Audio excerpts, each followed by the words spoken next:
Hi guys, so the next one we do is what we call Tibialis Anterior raises, which is just great for your knee health and just keeps your lower legs and lower limbs a little bit stronger.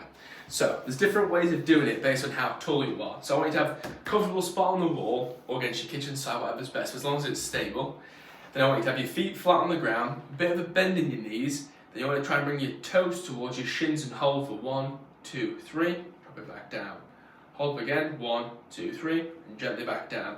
If you're a little bit taller, you might have to go a bit further out. If that is too intense for you, you can make it easier by standing closer to the wall, having a little bit less of a bend in your knees, more of a bend into your knees like that, and then you go into here. If that is still too difficult, you can then try and straighten your legs a bit more, because as you straighten your legs, you'll actually start to half bring your legs off.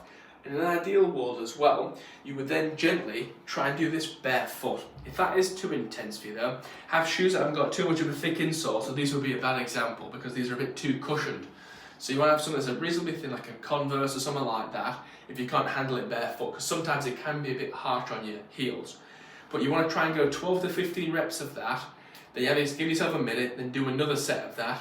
Then once that's good enough, then the third time you do it, you should probably add a third set. And if you do feel a bit of a burn into here, you know you're doing it right. You're just working those muscles nice and hard to get yourself nice and strong.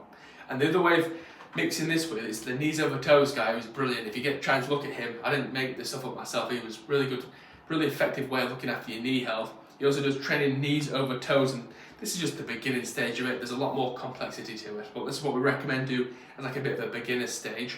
And if you get chances walking backwards up a hill, it's just on an incline on a treadmill as well, to try and just really strengthen this area into here, especially for young basketball players and athletes that want to get good power output when they're jumping up and down and sprinting around.